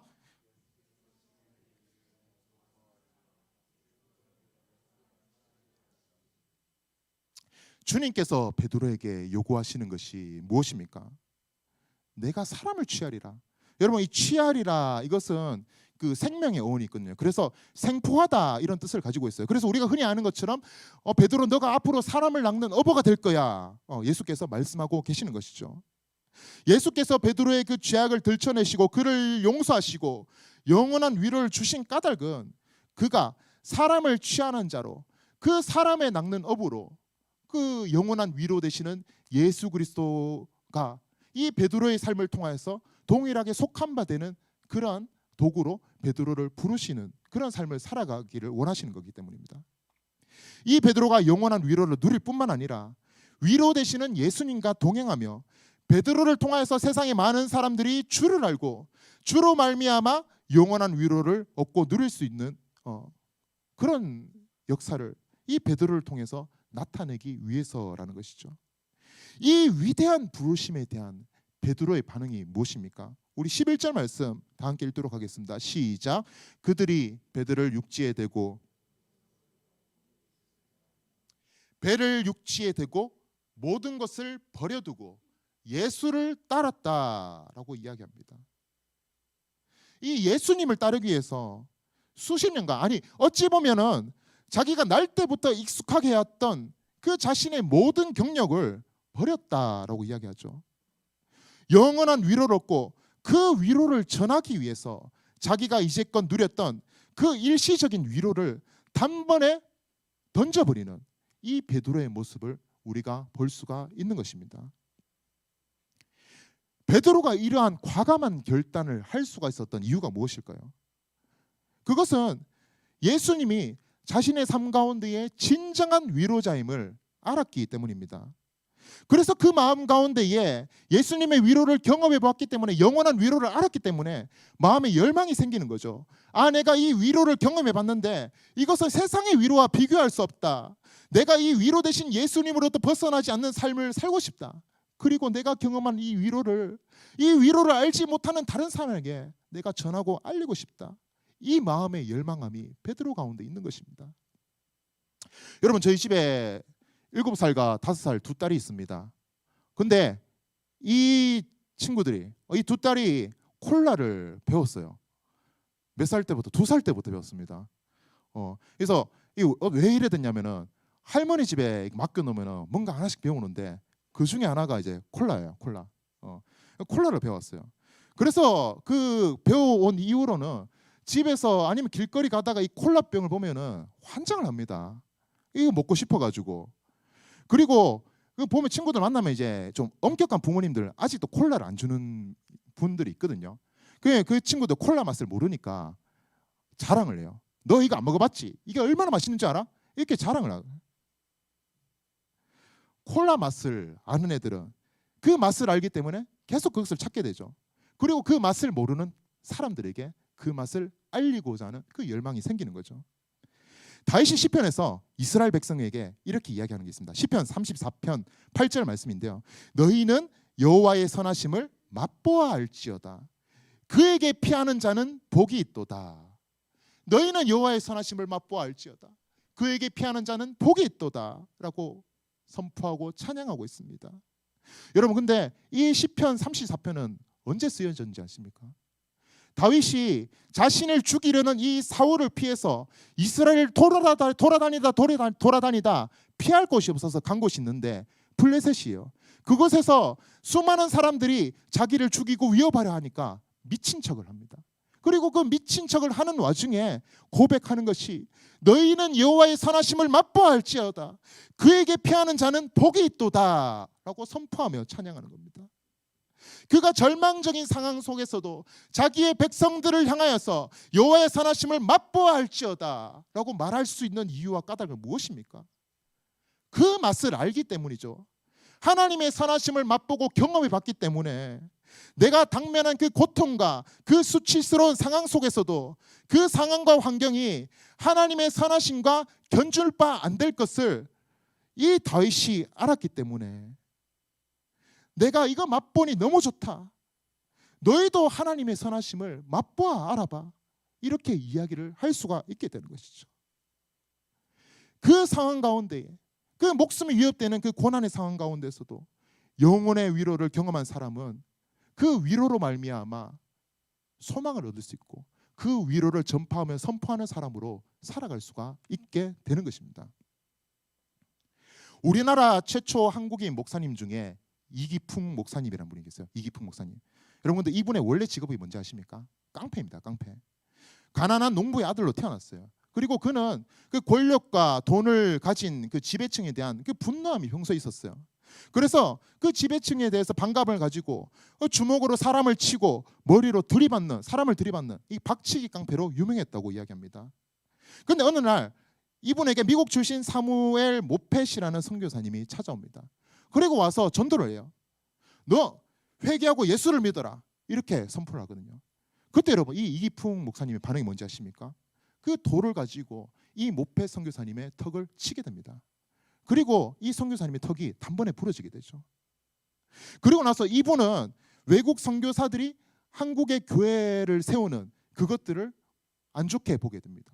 그리고 나서 그 평양에 살았거든요. 평양 지역에 있는 세워지는 그 교회들을 부수고 그곳에 있는 외국 선교사들을 핍박하고 박해하는 그런 박해자로 그 삶을 살아가게 되죠. 그러다가 시간이 지나고 또 다른 미국 출신의 스왈렌이라는 선교사님이 찾아오게 됩니다. 그리고 이분이 또 이 이기풍을 보자마자 또 이야기를 합니다. 너 죄를 회개하고 예수를 믿어라. 이렇게 선포하거든요. 여러분 놀라운 거는요. 그때에 이 이기풍 목사님이 이분의 말을 무겁게 받아들입니다. 갑자기 자기의 죄가 드러나고 그 죄에 대한 비참함이 밝혀지게 되고 그 죄에 대한 그 비참함, 그 심각성을 감당치 못하여서 그 자리에서 무릎 꿇고 회개를 하고 예수를 믿고 회심했다라고 이야기를 합니다. 그렇게 회심한 그는 1907년 평양신학교를 1회로 졸업하고 한국 최초 목사님의 7인 중에 한 사람으로 세워지게 돼요. 그 후에 이분은 한국인 최초의 선교사로 제주도로 파송받게 돼요. 여러분 당시에 그 제주도 섬 지역은 그 같은 대한민국의 개념이 아닌 거예요. 그 언어가 거의 다르고 문화 풍습이 달라서 정말 선교의 험지라고 아무도 가지 않으려고 했던 것이 제주도 지역이래요. 근데 이분이 그곳에 가서 그 목숨이 위협되는 그 상황 속에서도 예수 그리스도의 복음을 선포하고 전도하였다고 합니다. 그러다가 이분은 결국 일본의 신사 참배를 거부하고 감옥에 갇혀 일본인들에 의해서 고문을 당하다가 순교하게 됩니다. 핍박자로 살다가 전도자로. 그는 조선의 사도 바울로 평가되고 있습니다. 여러분, 이분이 깡패에서 목사로 변화되고 아무도 가지 않는 그 선교의 험지에 가서 복음을 전하고 신사 참배를 거부하다가 순교를 맞이할 수 있는 그런 이유가 무엇입니까? 영원한 위로를 경험했기 때문입니다. 내가 경험한 영원한 위로가 어떠한 위로인지 알았기 때문입니다. 나의 죄악을 깨닫게 하시고 그 죄를 씻기시고 고치시고 새롭게 하시는 주 예수 그리스도를 그 은혜를 이분이 알았기 때문입니다. 그분의 선하심을 어떠한지 얼마나 깊고 크고 놀라운지 맛보아 알았기 때문에 그는 자기를 변화시킨 영원한 위로자 예수 그리스도를 자기의 삶을 통하여서 다른 사람에게 알리고 그들도 경험하고 그 주님을 믿기를 바랬던 것이죠. 사랑하는 여러분, 저와 여러분들의 삶은 어떻습니까? 여러분들의 삶 가운데 찾아오셔 여러분들의 죄를 들추시고 용서하시고 용납하시는 주 예수 그리스도의 그 영원한 위로를 여러분 만끽하며 살아가고 있습니까? 그리고 그 위로를 전하며 그 위로를 다른 사람에게 알리는 그런 삶을 여러분 살아가고 있습니까? 혹시나 이런 분들이 계시겠죠. 그 위로가 말로는 뭔지 알겠는데 내가 잘 모르겠다. 아직까지 나는 영원한 위로가 무엇인지 잘 모르겠다. 여러분 낙심하지 마십시오. 여러분들의 그 낙심 가운데 많은 분들이 여러분들을 위해서 기도하고 있습니다. 주님께서 그 정하신 때에 여러분들의 삶 가운데에 찾아오시고 가까이 다가오시고 여러분들의 마음의 문을 두드리고 계시고 여러분들의 인생의 배에 함께 올라타시기를 주님께서 요청하실 것입니다. 그때 여러분 마음의 문을 열어 주님을 모시고 여러분들의 인생의 배 가운데에 주님을 초청하여 주님과의 동행을 살아가는 그런 삶을 살아가시기 바랍니다. 혹여나 그 위로를 경험하고 있는 분이 계시면 여러분 우리 이거 기억하십시다. 기독교는 우리들만의 잔치가 아니라는 거, 우리들만의 리그가 아니라는 거 여러분 기억하시기 바랍니다. 예수님께서 베드로에게 말씀하셨죠. 이제 내가 사람을 취하리라. 주님이 저와 여러분들을 위로자 되시는 예수님과 동행하며 그 위로를 전하는 자로 초청하고 계심을 기억하시기 바랍니다. 베드로가 자기가 위로 삼던 모든 그 배와 도구들을 버리고 담대히 주님을 따른 것과 같이 우리 또한 우리가 일시적으로 위로 삼고 있는 모든 것을 내려놓고 영원한 위로자 되시는 예수님과 동행하며 그 영원한 위로를 전하는 자로 살아가야 된다는 것입니다. 많은 사람들이 이야기하죠. 세상이 날로 악하고 음란하고 여러 가지로 피폐해지는 이 세상의 현실, 이제 세상이 망했다 이야기하죠. 여러분 많은 사람들이 왜 그렇게 악을 행하며 그 잘못된 그릇된 길로 걸어가고 있습니까? 그것이 영원한 위로인 것으로 찾고 그 만족을 얻을 수 있는 위로를 구하러 다니기 때문입니다. 여러분 우리는 영원한 위로를 경험한 우리는 그렇게 방황하고 그 영원한 위로를 찾기 위해서 헤매는 자들에게 영원한 위로 되시는 예수 그리스도를 알려드리고 그것을 통해서 그들 또한 영원한 위로 되시는 예수 그리스도 안에 거할 수 있는 그 통로의 삶을 우리가 살아가야 된다는 것입니다.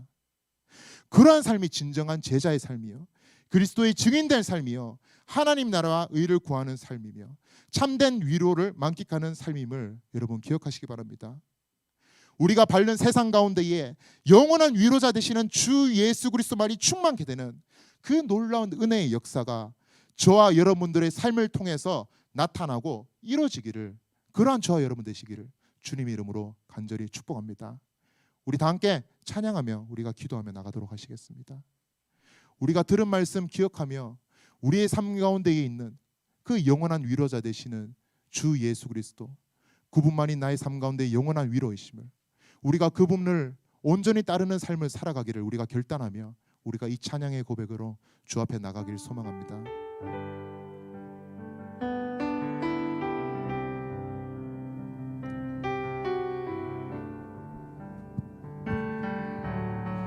내 영혼이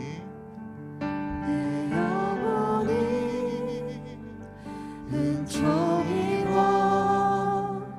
중한 죄짐 벗고 보니 슬픔 많은 이 세상도 천국으로 내 영혼이 은총 입어 내 영혼이 은총이고 중한 죄짐 벗고 보니 슬픔 많은 이 세상도 천국으로 화도다 할렐루야 찬양하세 내 모든 죄 사함받고 주 예수와 동행하니 그 어디나 주의 얼굴 뵙기 전에 얼굴 뵙기 전에 멀리 배던 하늘나라 내 맘속에 이루어지니 우리가 믿음으로 바라보기 시작하십시다. 날로 가까운 할렐루야 찬양하세 내 모든 죄 받고 주 예수와 동행하니 그 어디나 높은 산이 거친 들이 높은 산이 초막이나 궁궐이나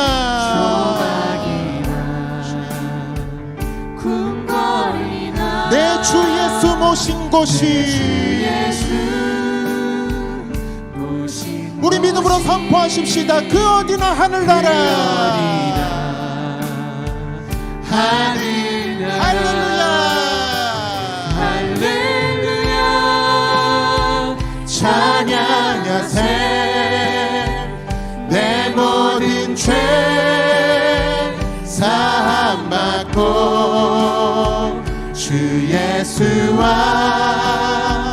동행하니 그 어디나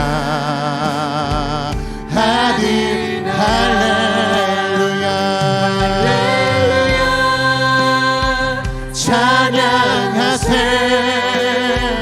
내 모든 죄 사함받고 주 예수와 동행하니 그 어디나 할렐루야 할렐루야 찬양하세 내 모든 죄 사함받고 주 예수와 동행하니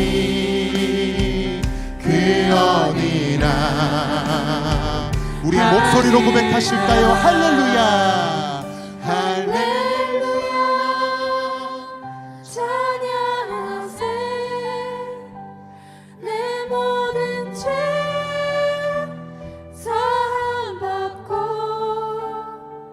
주 예수와 동행하니 그 어디나 하늘나라. 여러분 우리가 기도하며 주 앞에 나가십시다. 우리가 3절 찬양 보면은 이렇게 고백하고 있죠. 높은 산이 거친 들이 초막이나 궁궐이나 우리가 살아가는 모든 인생 가운데에 직면하게 되는 그 생사 화복의 순간 가운데에 그 모든 순간이 하나님 나라가 될 수 있는 이유가 무엇이라고 이야기합니까? 바로 그 주님과 동행하며 내 주 예수 그리스도를 나의 삶 가운데에 모시고 있기 때문에 내가 어떠한 고난과 환난과 상황과 환경을 직면하다 할지라도 그 상황 가운데에서 우리의 영원한 위로자 되시는 주님으로 말미암아 우리가 하나님 나라를 누리며 살아갈 수 있다라고 고백하고 있죠. 영원한 위로자 되신 예수께 붙들려 삶을 살아가고 있을 때에 우리가 영원한 위로를 얻으며 살아갈 수 있는 것입니다. 여러분, 우리가 이 시간 우리 스스로를 우리가 먼저 돌이켜봤으면 좋겠습니다. 여러분은 여러분 인생 가운데 영원한 위로자 되시는 그 예수 그리스도를 여러분 삶 가운데의 유일한 위로로 여기며 그분만을 붙드는 삶을 살아가고 있습니까? 아니면은 내가 예수를 믿는다 하지만은 내가 주님을 따르고 주님을 섬긴다 하지만은 여전히 세상 가운데 있는 다른 어떠한 것들로 일시적인 위로를 나의 위로로 삼아 그것으로 말미암아 안정감을 여기는 삶을 살아가고 있습니까? 혹여나 여러분 우리의 삶 가운데에 주님이 아닌 다른 것으로 위로 삼고 위안 삼는 그 영역이 있다면은 이 시간 우리가 먼저 돌이켜 회개하는 기도했으면 좋겠습니다. 주님, 내가 영원하신 그 예수 그리스도가 나의 삶 가운데 그 영원한 위로를 주기 위해서 나의 삶 가운데 찾아오셨는데 내가 그 주님을 신뢰하지 못하고 다른 것을 붙들고 그것을 나의 인생의 위로로 삼았습니다. 주님, 이 시간 돌이킵니다. 나의 죄를 용서하여 주시옵소서. 우리가 돌이켜 회개하며 먼저 주 앞에 기도하며 나가도록 하시겠습니다. 기도하시겠습니다.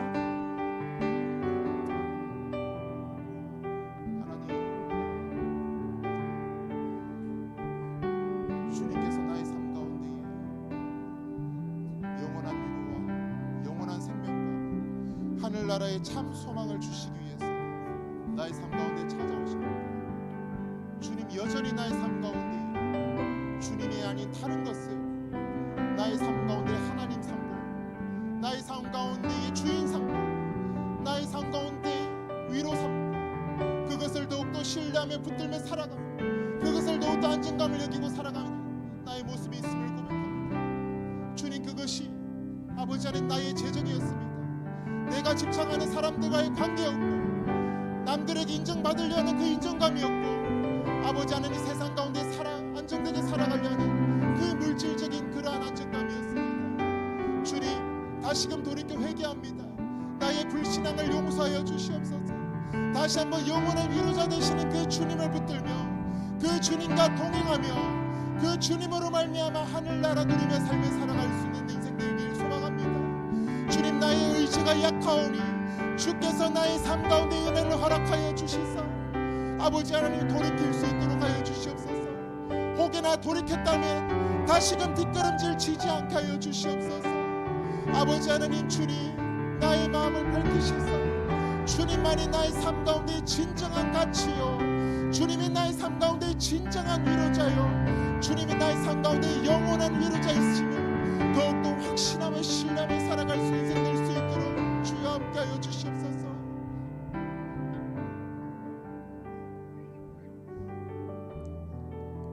오늘 말씀에서 예수님께서 베드로를 초청하고 계시죠. 야 베드로야, 이제후로는 내가 사람을 취하리라.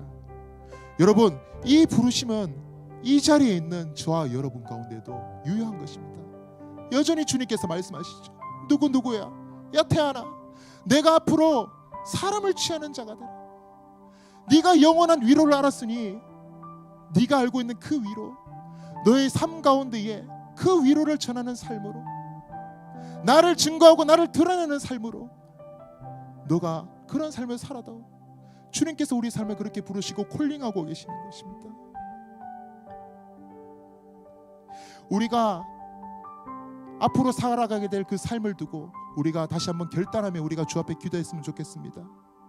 하나님, 내가 한 주간의 삶, 아니 앞으로의 또 그 기나긴 그 인생의 여정을 우리가 살아갈 건데, 나를 통해 내가 밟는 그 세상 가운데에 영원한 위로자 되시는 예수 그리스도가 온전히 전파되는 그런 역사가 나의 삶을 통해 나타나게 하여 주시옵소서. 나의 직장, 학교, 가정 그 모든 영역에서 일시적인 그 위로를 찾으며 여전히 방황하는 이들이 나를 통하여서 그 영원한 위로자 되시는 예수 그리스도를 알고 그들 또한 영원한 위로를 누리며 살아갈 수 있는 역사가 나의 삶을 통해서 나타날 수 있도록 주여 나의 삶을 붙들어 주시고 능력 허락하여 주시옵소서. 우리 삶을 주 앞에 올려드리며 기도하며 나가십시다. 기도하시겠습니다. 하나님, 나의 삶을 온전히 주 앞에 올려드립니다. 아버지 하나님, 나의 삶이 단순히 주님의 은혜를 누리며 만족하는 수준에 머물지 않길 소망합니다. 아버지 하나님, 주님께서 나의 삶 가운데 그리스도의 복음을 알게 하여 주시고 주님으로부터 비롯되는 그 영원한 위로를 알게 하여 주셨사오네. 아버지 하나님, 내가 이제부터 사랑을 취하리라 그 주님의 부르심에 응답하여 아버지 하나님, 내가 밟는 그 직장과 내가 밟는 그 학교와 내가 밟는 그 가정과 내가 살아가는 그 모든 삶의 영역 가운데에서 영원한 위로자 되시는 예수 그리스도가 평안하게 전파될 수 있도록 주여 함께하여 주시옵소서.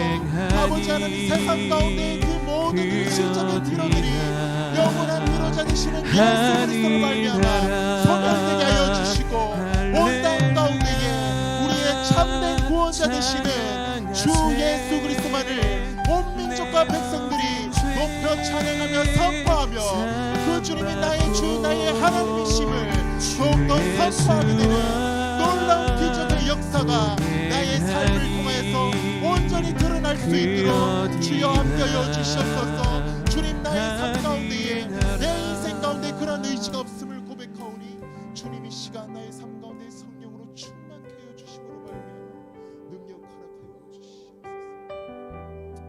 살아계신 주님, 주님께서는 죄에 빠진 우리를 버려두지 않으시고 우리를 하나님께 속한 삶을 살아가기 위해서 그 아들 예수 그리스도를 통하여서 우리 가운데 있는 죄를 들춰내시고 십자가를 바라보게 하여 주시고 그 십자가를 붙들므로 말미암아 우리가 그리스도 안에 거하며 우리 주 예수 그리스도께서 주시는 영원한 은혜를 누리며 살게 하셨습니다.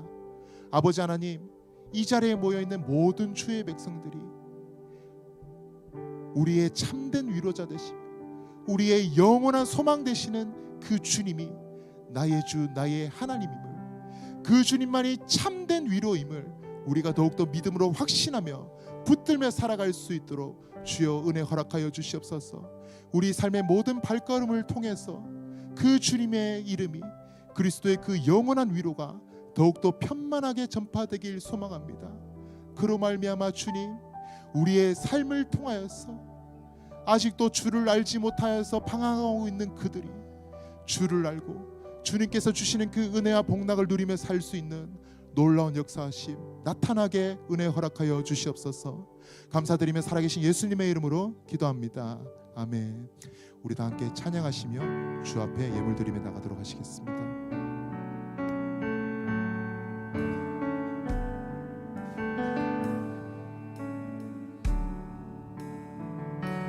나의 맘 받으소서. 오셔서 주님의 처소 삼으소서. 나의 전부이신 주여 내 맘을 받아주소서. 오 나의 마음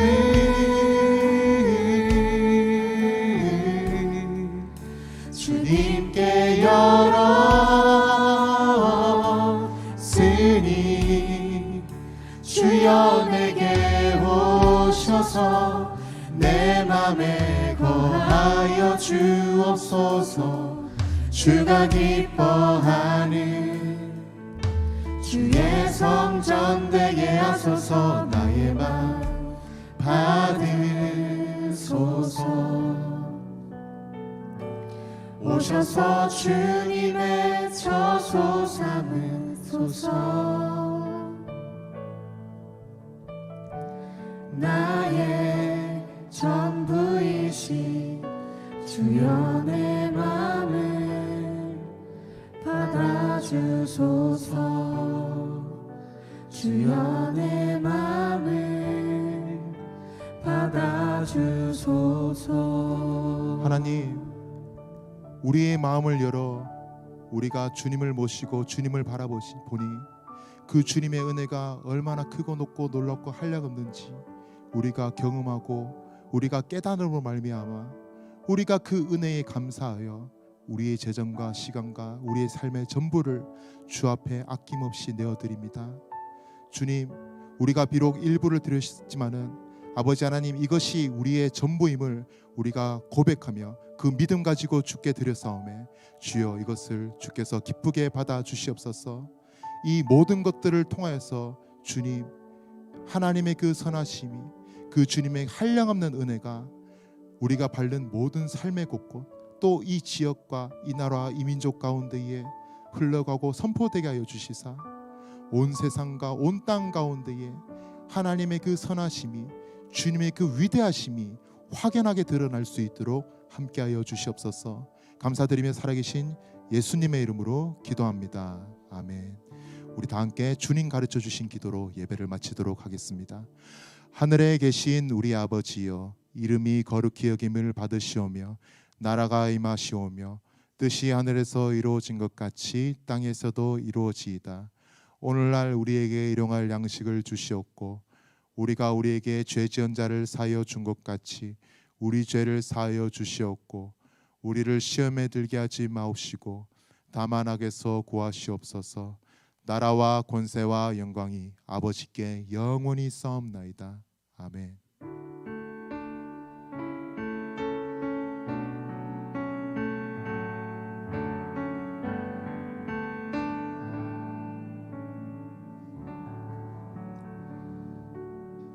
네, 광고입니다.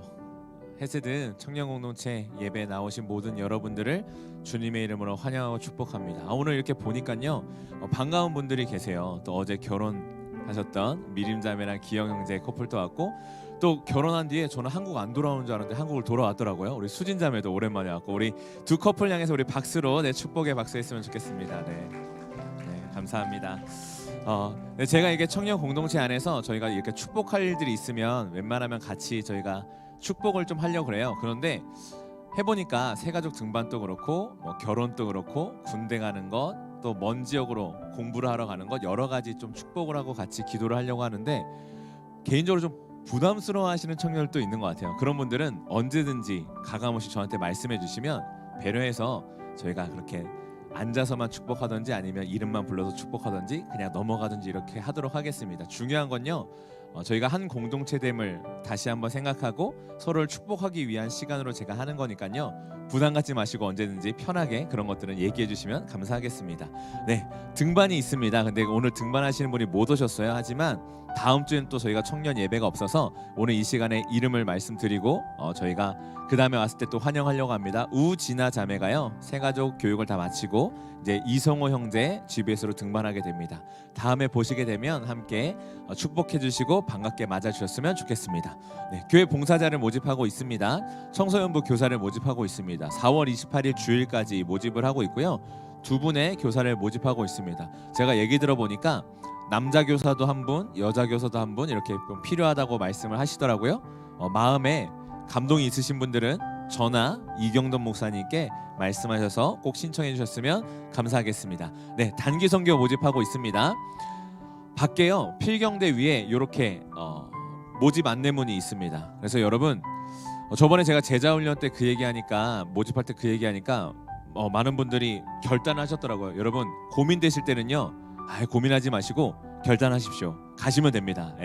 주님께서 주시는 마음이라고 생각하고 결단하시기 바랍니다. 밖에 신청서가 있습니다. 신청서 작성하셔서 교회 사무실에 제출을 해주시면 됩니다. 혹시 5층까지 올라가기엔 목사님 저의 관절이 너무 힘이 듭니다 하시면 저한테 주시면 제가 잘 모아서 사무실로 제출하도록 하겠습니다. 네, 그 다음 광고인데요. 저희 이음교회가 벌써 설립 2주년이 되었습니다. 그래서 다음 주에 설립 2주년 감사 예배를 드리는데요. 이번 감사 예배는 특별하게 온 세대 예배로 드립니다. 그래서 주일학교, 저희 청년부까지도 한 말씀을 듣고 온 가족 혹은 각 성도님들이 한 말씀을 듣고 함께 기도하고 함께 예배하는 시간을 가지려고 합니다. 그 얘기인 즉슨 다음 주에는 이 2시 예배가 없고요. 여러분들도 1부, 2부, 3부 7시, 9시, 11시 예배에 오셔서 함께 예배를 참석하시면 됩니다. 은혜를 누리시면 되겠고요. 대신에 좀 한 가지 더 추가 광고가 있습니다. 그 설립 2주년 감사 예배를 할 때요. 이 설립 2주년 감사 예배를 총괄하는 목회자가 저고 총괄하는 팀장이 저희 이재욱 집사님입니다. 그래서 같이 이렇게 나누면서 봉사자를 좀 모집하려고 합니다. 저희가 5층에요 포토존과 함께 슬러시 기계도 두고 또 소시지 기계도 둬서 오시는 분들께 좀 나눠드리고 하려고 하는데요. 이것을 운영 및 줄을 세우고 나눠주고 하는 역할을 좀 도와주실 분들이 필요합니다. 그래서 GBS 모임 때 서로 같이 너가 해가 아니라 우리 한번 해보자 라는 마음으로 8시부터 10시까지 3분, 10시부터 12시까지 4분, 12시부터 2시까지 4분. 그래서 여러분 알바 해보셔서 아시죠? 처음과 마지막은 뭐다? 오픈과 마감은 네, 여기까지 하도록 하겠습니다. 그래서 네, 오픈과 마감 시간에 사실 손길이 많이 필요합니다. 많은 분들 좀 신청해 주셨으면 좋겠고요. 각 리더에게 신청해 주셔서 함께 섬기며 세워가는 그런 교회가 되었으면 좋겠습니다. 네, 마지막 광고입니다. 성도님들의 동정을 공유하고 있습니다. 내용 보시고 책 출간이나 공연, 전시 활동, 또 개인 사업장 등 여러분들이 성도님들께 함께 나누고 또 기도하고 또 공유하고 싶으신 내용들이 있으면 언제든지 저와 전도사님께 교회에 말씀해 주시면 함께 나누고 공유하려고 합니다. 이런 마음들이 있으신 분들은 편하게 저와 전도사님께 말씀해 주시면 감사하겠습니다. 이제 GBS 모임 흩어져서 하도록 하겠습니다. 네, 오늘 하루도 은혜 많이 나누는 GBS 모임 되시기 바랍니다. 네, 감사합니다가 아니라 네, 한 가지가 더 있습니다. 저희가 설립 2주년 네, 반주 안 해줘도 돼. 괜찮습니다. 저희가 설립 2주년 감사 예배 맞이해서 영상을 모든 부서들이 찍고 있어요. 그래서 저희 청년부도 영상을 찍을 텐데요. 간단합니다. 함께 모여서 이음교회 설립 2주년 하나님 감사합니다라는 문구를 한번 외치고 와 하고 마무리하면 됩니다. 아셨죠? 그래서 지금 영상을 촬영하려고 하는데 네. 옷 매무새를 잘 다지시고 머리도 다지시고 앞으로 다 나오시죠. 앞으로 나오셔서 이 십자가를 배경으로 저희 청년분들이 여기 다 모이시면 촬영을 한번 하도록 하겠습니다. 네, 앞으로 나오시도록 하겠습니다. 네.